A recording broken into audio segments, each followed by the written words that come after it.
Well, welcome back, everybody. Long time no see. Well, today's video here, we're going to try to attempt to get Piecemeal's 318 running again. And I'm pretty sure from everything that I've seen, or that I can see, it was just a head gasket issue. So, we're going to cross our fingers and hope that's the case, and it's not something that the block is cracked or something internal and whatnot, all that happy-go-lucky stuff. So, well, what we got here, we got the mall gaskets. These are the graphite ones. They're a little stronger than the Fel Pros that I had on before. And hopefully that takes care of it, and maybe not run it so hard down at the track. So I've already cleaned the block up, scraped the deck surfaces off of the heads and on the block. I blew out every bolt passage, made sure those were all clean and clear. What else? Don't know, can't think of it. But anyway, that's where we stand.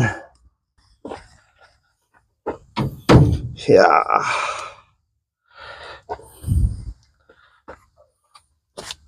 Do do do do do do do do. This head ain't the lightest. It'd be probably helpful if I had two hands to, total of four hands there to try to get it. I think I want to blow out the. Well, don't you freaking go anywhere. You stay there, dang it.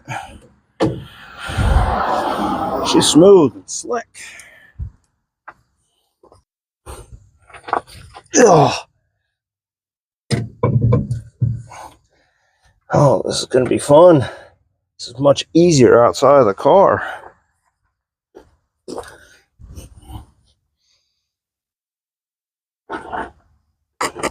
Yeah! Oh, and it picks me right on up.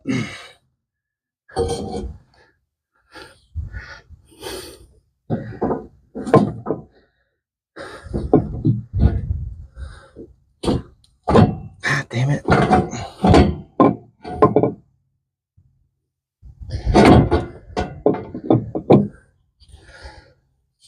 The header was kind of screwing with me there.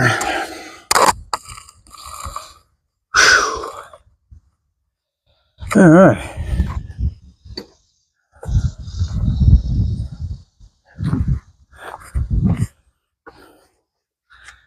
Get me some little Spritzel WD-40 here for the bolts.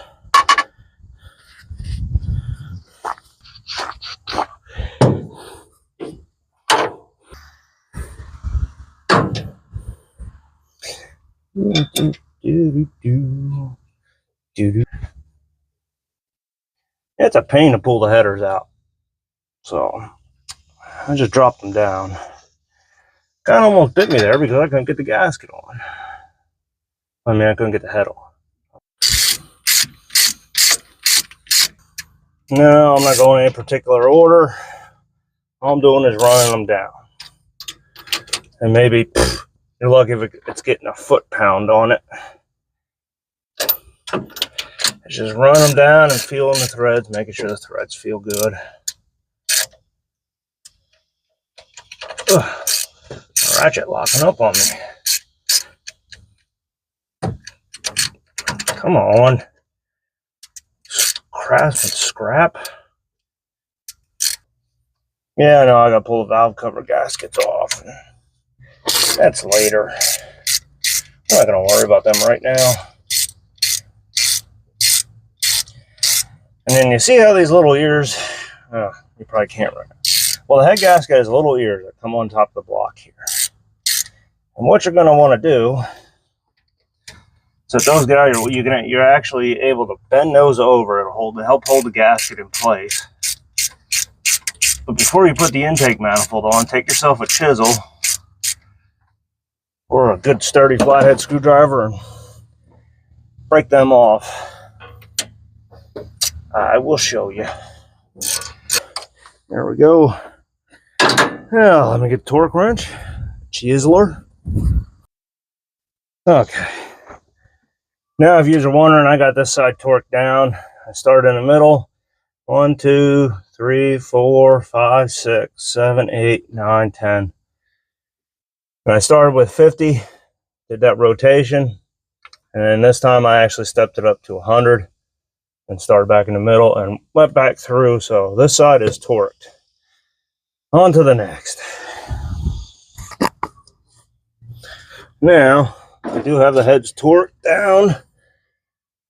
And I'm putting the gaskets on. And I do like to put a little bit of RTV right around the cooling passages.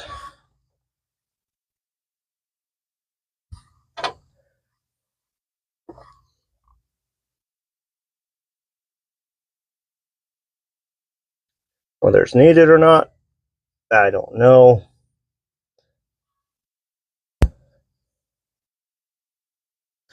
Just something I like to do. Put it around the coolant passages, top and bottom. Yeah, better safe than sorry. You know what I'm saying? You know what I mean? Like Ernest. And I didn't need to put one around that. That's actually the heat crossover. I'm using the gasket that blocks off the heat crossover passage. I didn't the first time.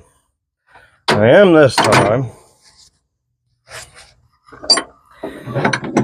Might help with fuel wanting to burl in the carburetor.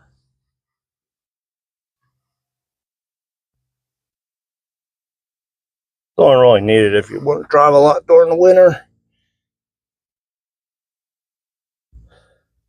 Helps it warm up faster.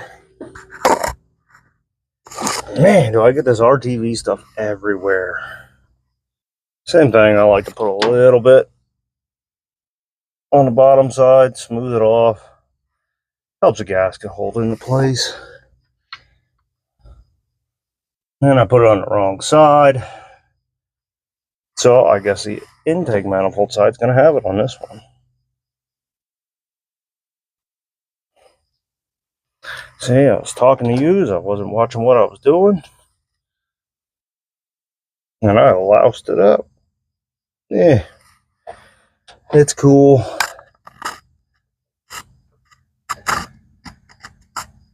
And you're going to want to put a little dollop in the old corners.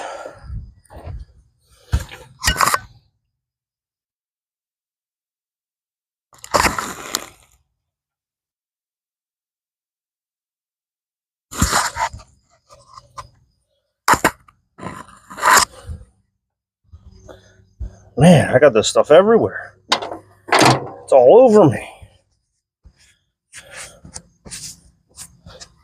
I even got it on the car. There we go. All clean. Now I gotta get the intake. Okay, scratch that. Before I get the intake, while this semi tacks up, I'm gonna put the rocker arms and push rods back in. Now, when I laid them out in the trunk, I laid them in the exact order that they came out in, so I wouldn't louse it up, so I could put them right back where they came from.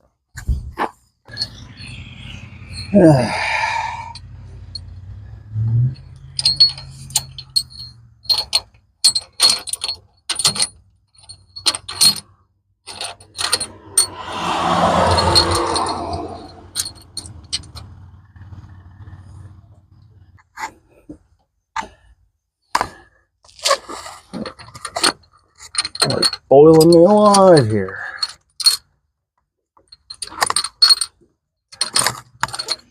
Now I'm starting the bolts, and one thing I'll do is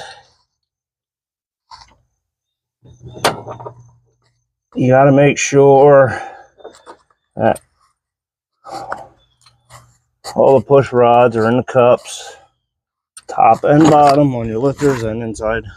Well, on your lifters and then your rocker arms. So I'm gonna grab my 1/2 inch, run these down in here, get them all locked in, torque them down.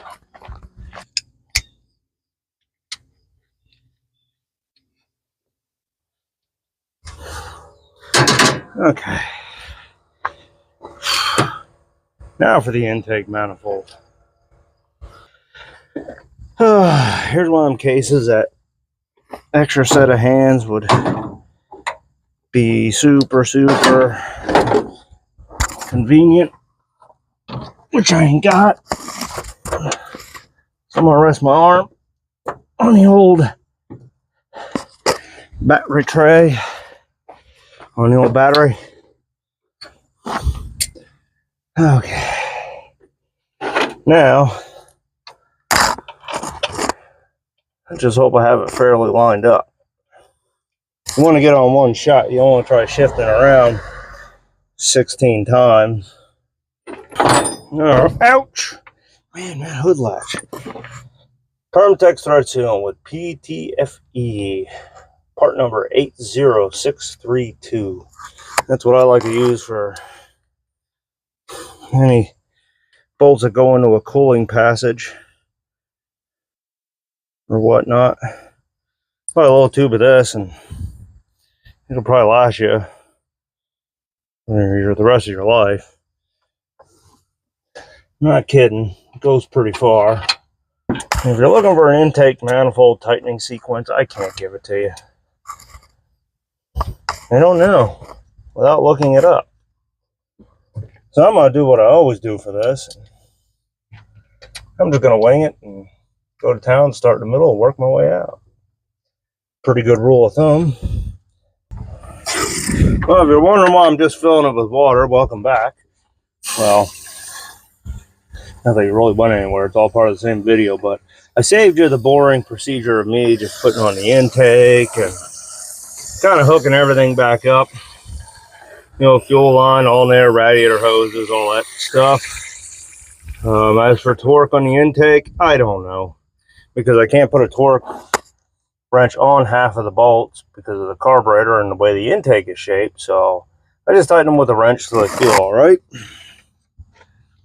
And as for using straight water in the radiator here, the reason I'm doing that is just in case if I got any problems or it's still not right, that it's more than just the head gaskets that were bad.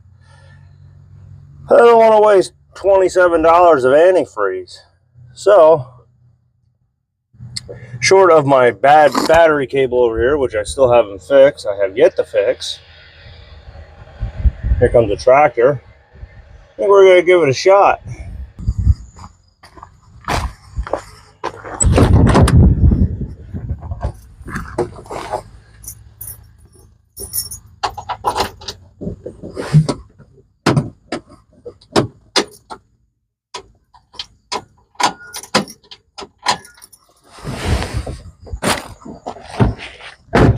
Okay, either I have no connection or my battery is completely stone cold, 100% dead.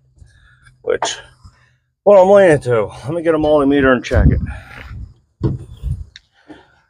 So, we're just going to go get this bad boy on there. And I'm going to set her over to boil.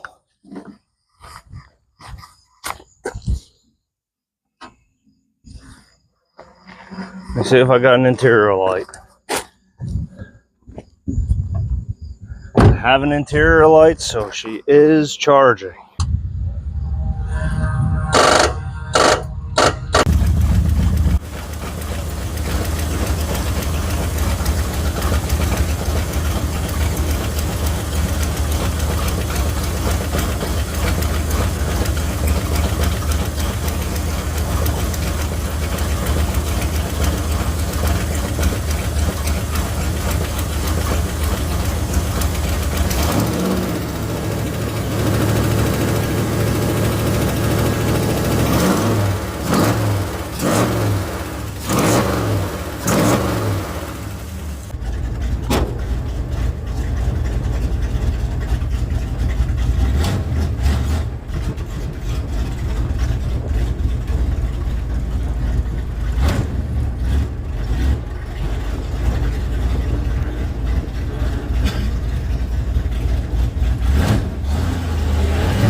Well, there you go. For the most part, I think it's okay. I got a small oil leak right up front here.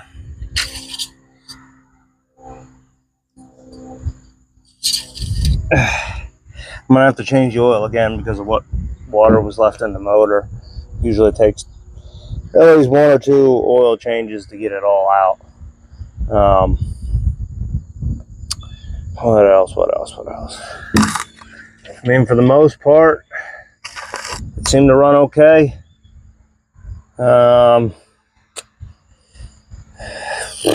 Short of doing a compression check on it, I don't know how bad the rings and stuff are. It had a little bit of smoke when I first started it off of this bank, but for the most part, it pretty much cleared all out. And so once it cools down a little bit, I'll check the fluids, check the antifreeze. That's hot. Check the motor oil. I think that's it. I got good oil. I got 60 pounds of oil pressure. Temperature didn't go over 185. And then, like I said, I ain't smoking. Seem to run all right. I got to take at least probably a degree or 2 of timing out of it. I can hear it. She's not liking it. Maybe it's a good possibility of what happened at the track there when I took out the head gaskets. If it had some wicked detonation and it pow, you know, and it took out the head gasket. Thankfully, it didn't break a piston or something. So I pulled a degree or 2 of timing out. I might have to bump the idle down just a hair, and then we gotta straighten out the front end yet.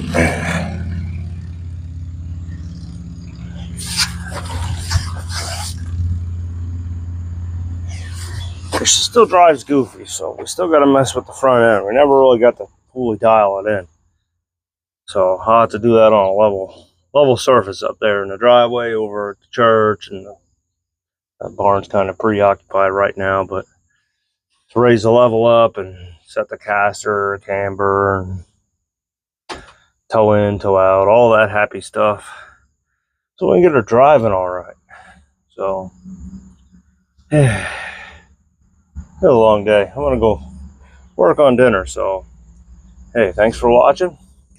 Like, subscribe, share, and I'm gonna see you in the next one. For right now, I'm done for the day. I'm gonna go work on dinner.